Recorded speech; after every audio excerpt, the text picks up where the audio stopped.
Magandang umaga po sa ating lahat. Andito naman po si Professor Tonton Contreras sa isang na edisyon ng Usapang Politika.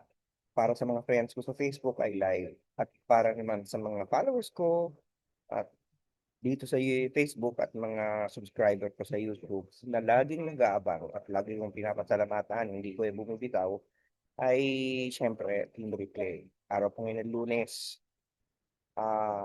at tayo po ngayon ay magkwentuhan tungkol dito sa isang usapin na marami yatang naguguluhan. Hindi malinaw ang mga implikasyon, lalong-lalo na yung mga kritiko ng pamahalaan na halos lahat yata ng ginagawa ng pamahalaan ay hinahanapan ng butas. Ang konteksto po nito kasi dito ba ay giyera sa Middle East at ang Iran bilang ganti sa ginawa ng Amerika at Israel ay isinara ang Strait of Hormuz na kung saan halos 30% ng langis ng buong mundo ay dumadaan. At sa madaling salita ay ang naging epekto nito, nagkakaroon po tayo ng krisis sa langis, nagkaroon po tayo ng krisis sa enerhiya. Kabit-kabit yan, tumaas ang presyo ng langis, tumaas ang presyo ng mga bilihin, hirap ang mga tao. Ay, ang krudo ngayon, naabot na yata ng 200 eh. Kukulang ilang linggo na lang, abot ng 200. Ang gasolina, halos 100 na, nung binibili ko. So, ang hirap, ang bigat na ngayon para ma-full tank ka, 5,000 kailangan mo. Meron naman dyan, mga 10,000 kailangan para ma-full tank ang gasolina. So, ito po'y kagagawa ng giyera sa Middle East at gawa rin po yan ang pagsasara ng Strait of Hormuz. Maraming mga kuda na walang ginagawa ang gobyerno, di ba? Marami. Ah, si si si Loren Legarda, sino ba makakalimot ang ginawa niyang tumayo pa, yung talagang standing na grandstanding, hindi ba? Nakatayo, nagsisigaw doon, pinapagalitan ng Department of Energy, si Sharon Green, parang walang ginagawa. Marami ang mga nagsasabi na bagal kumilos ang pamahalaan.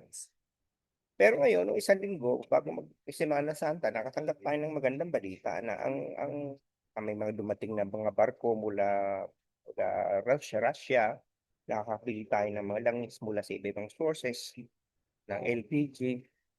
At ang mas nakakatuwa ay dahil nga nagkaroon pala ng usapan ang Iran at ang Pilipinas na bibigyan ng permiso ng Iran na maglayag freely, unang-una na ang mga barko na ang Pilipinas ang dala-dalang bandila. At pangalawa, ang bagahe o ang kargada, ang cargo ay papuntang Pilipinas. At pangalawa, yung ating mga seafarers na daan-daan libo yung mga yan ay ligtas at hindi sila iasaras. Hayaan silang ah, dumaan ano, ng malaya. So magandang balita ito. Pero alam mo naman ang mga kritiko, alam mo naman na yung mga hindi nakakaintindihan. Sasabihin, ay nako, ano naman epekto niya? Unang-unang tanong, bababa presyo ng gasolina dyan. Mamaya pag-usapan natin yan kasi medyo makabang paliwanag yan.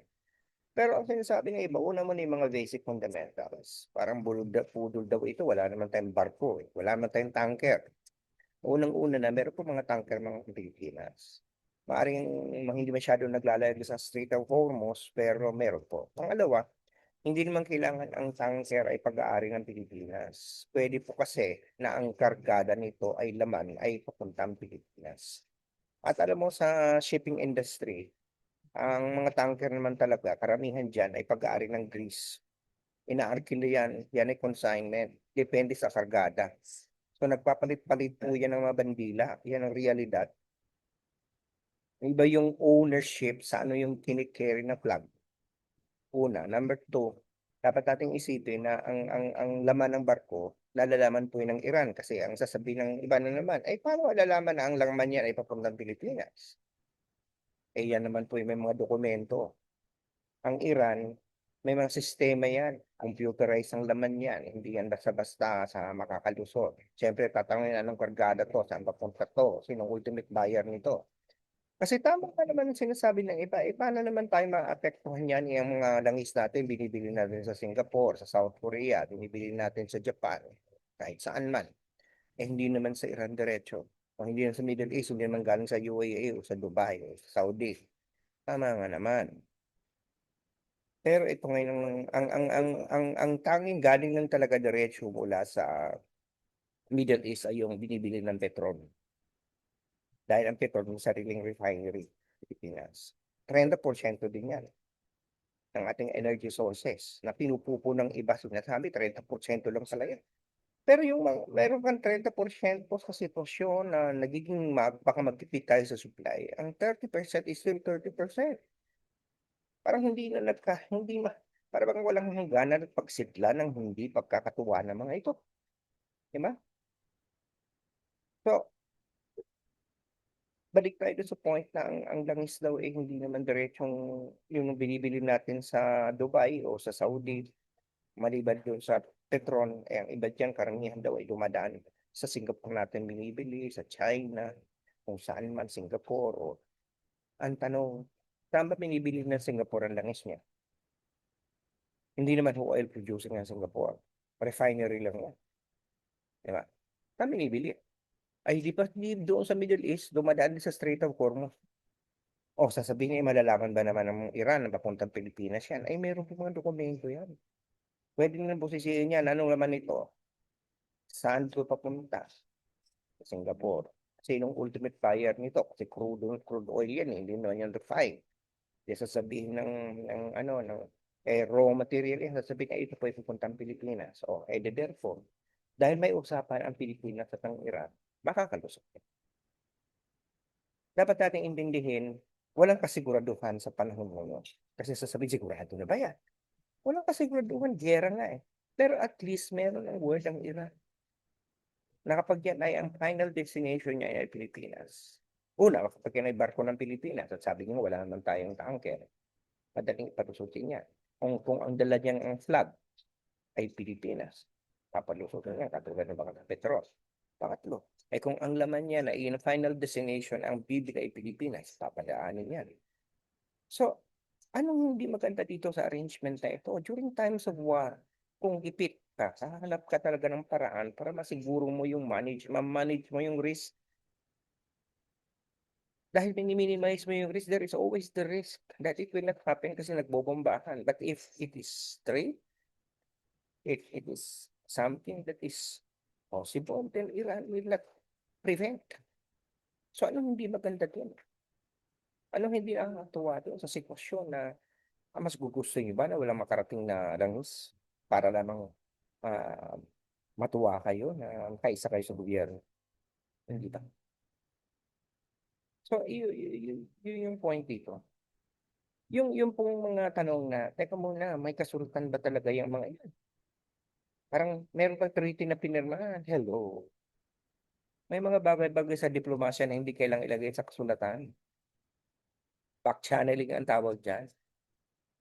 Sa mga sitwasyong ganito na may gera at may conflict, hindi po nagkakaroon ng tratado na nag-niratifika pa ng Senado. Yung mga ganyan, spur of the moment, careful diplomacy, back channeling, yung mga ganyan. Ano yan? Lazada delivery na kailangan may resibo. Ano yan? Kontrata, bibili ka ng something, pipirma ka ng kontrata sa seller. Walang ganyan, walang contract to sell. Ah, yun, minsan nga iniisip ko, itong mga taong ito makapuda lang, hindi ba? Pero minsan naman kasi, sabi nga sa kaibigan ko sa Inday Espino Barona, ang matao lang kasi nagtatanong. Iba rin kasi yung nagtatanong kasi naghuhusga ka na eh. Iba yung nagtatanong. Tama naman sa Inday. Katulad yan, nagtatanong siya kaya sinagot ko. Pero may mga tao kasi na hindi pagtatanong ang question niya. Manira. Talagang pulaan. Ang tawag na siya makatagalawan, mamula, pulaan. O walang saysay. O katulad niyan, paano daw malalaman na mga Pilipino daw ay ang tanker, mga Pilipino. Unang-un marami tayong Pilipino. Lahat yata ng tanker sa mundo may Pilipinong crew. Ang ibig mang sabihin nito, kapag may Pilipino o dalawa, tatlong crew member, makakalutot na. Not necessarily. Pero ang siniguro ng Iran, kapag may Pilipino sa loob ng tanker, ay hindi ihaharas sa mga Pilipino. At syempre, bago naman sila bumomba ng tanker, hahanapin mo na nila sino laman yan. Diba? At so far naman, wala namang ng insidente na binomba ng Iran ng mga tankers kasi ilan lang naman dumadaan yan. Papayagan na. Kasi hindi naman makakalayan pag hindi nila payagan. Di ba?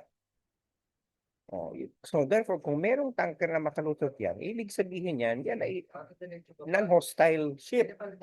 At yung mga Pilipino sa loob niyan ay ligtas. Yun lang naman yun. At kung meron bang mga naka-stranded doon, mga Pilipino, ay hindi po yun gagalawin ng Iran. So anong hindi maganda doon? Anong hindi maganda doon, sabihin nyo sa akin? Ganun na ba ang pagkasuklam niyo sa gobyerno at kay Marcos para pati yung mga bagay na ngayon hindi nyo makita na lang na maganda para sa bayan? O eto na tayo, yung mga reklamo ng iba. Hindi naman tumaba kaagad ang presyo ng gasolina eh. Ano ba yan? Alam niyo, ganito lang po yan. Ang inalaw naman sa atin ng Iran ay dumaan. Pero hindi sinabi na bababa ang presyo. Sapagkat ang presyo, hindi po yan madaling ibaba. Yan po ay produkto ng global forces. Dahil pumalit ang supply, hindi basta-basta bababa ang presyo. Parang nga ina-assure, parang katulad yan dito. Magkaiba yung may discount ka kaysa sa padadaanin ka. Parang may toll o madadaan, pwede kang dumaan, pero babayaran mo ng buo yung presyo, wala kang discount. Ganun po yun. So hindi po, ang pinag-uusapan lang dito, malayang pagdaan ng mga barko na una, maaring dala-dala ang bandilan ng Pilipinas. Pangalawa, ang cargo ay, ang ultimate destination ay ang Pilipinas. O may mga tripulante na Pilipino na, in addition to that, pa, diba? So ito yung mga point na dapat natin sinasabi. Hindi yung basta na lang sasabihin okay, di ba baba na presyo? Hindi po ganun katali. Sabi nila, ba't hindi na lang kasi ganun dahil may langis naman na sa Pilipinas. Ay di babaan na ang presyo at hindi man pala tayo magkita. Iba po yun. Ibang usapan yung mayroon tayong enough stock para hindi magkaubusan. Kaysa babaan mo ang presyo. Ibang issue yung kailangan muna natin mag-imbak para wala tayong kahit papano, kahit mahal, meron tayong supply. Mas mahirap po yung maubusan tayo. At least yung mahal, meron tayo. Hindi ko sinasabing gagawa, hindi, titigil na lang tayo sa kakakilos na hindi natin mapababa ang presyo, although mahirap. Pero magkaiba po yun na meron tayong sapat na supply kaysa doon sa mababa ang presyo. At ako, sa tingin ko, ang pagkakaroon ng imbak na langis dahil nga sa krisis ngayon ay importanteng hakbang. Kasi di ba yun ang kuda ng mga kritiko? Parang maubusan na tayo. Ngayon hindi na mahirap. Parang malayo pa tayong ubusan. Dati Mayo daw. Ngayon ngayon July 20 pa tayo. So, iba yung usapin ng presyo. Nung isang beses paniliwanag ko na pa sa inyo yung bakit hindi pwedeng basta-basta lang ibaba ang presyo. Yung mga hindi na natin uulitin yun. Baka kasi sabi ng iba, baba yung excise tax, tanggalin ang excise tax. Alam naman po natin may mga issues dyan. Hindi yun automatic.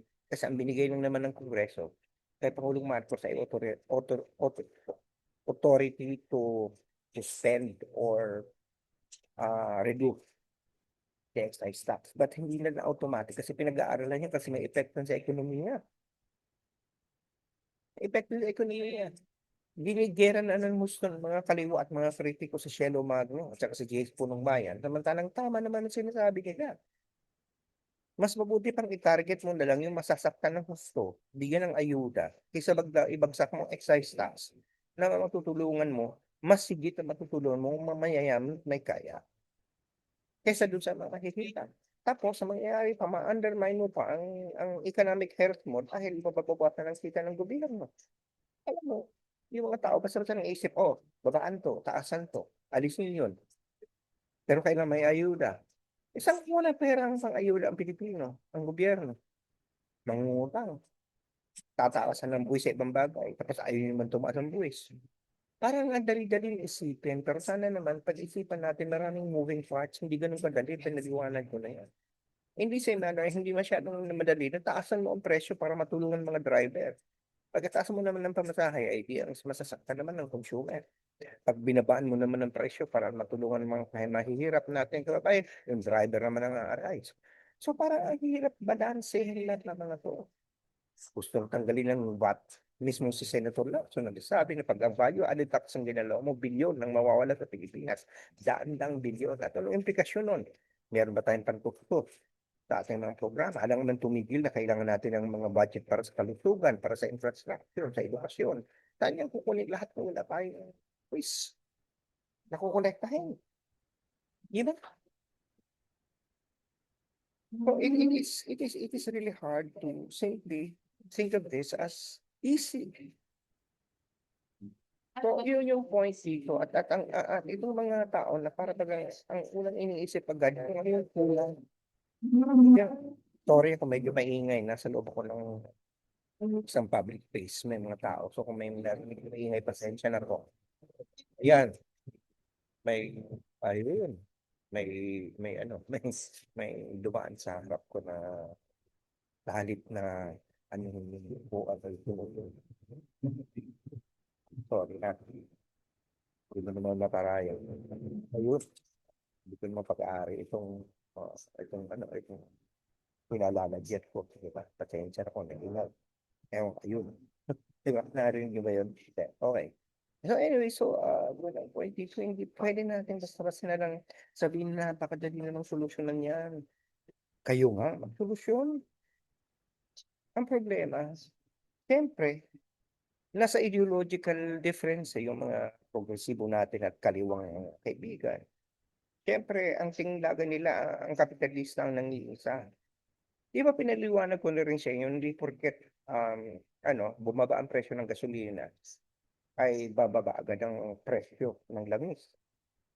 Kasi nga, yung mga tinitinda niyo yung risk. Hindi rin porket yung bili na dati ay mataas ang presyo. Bababa ang presyo ngayon, pag tataas ang presyo, biglang iisipin kailangan bumaba na rin ang, yun, di ba? Kailangan hindi pa rin daw ibenta ng mataas kasi nga nabili nyo yun ng mura. Di ba pinaliwanag ko na rin yan sa inyo. So anyway, ang sana medyo naliwanagan kayo ngayon tungkol dun sa Iran deal na hindi ganun ah, na hindi porket meron ng agreement ay pababa na agad ang presyo ng langis. At yung nabudol tayo dito na naghahanap ng parang may kasunduan at yung wala naman tayong barko para bang mga ganong klase ng atake.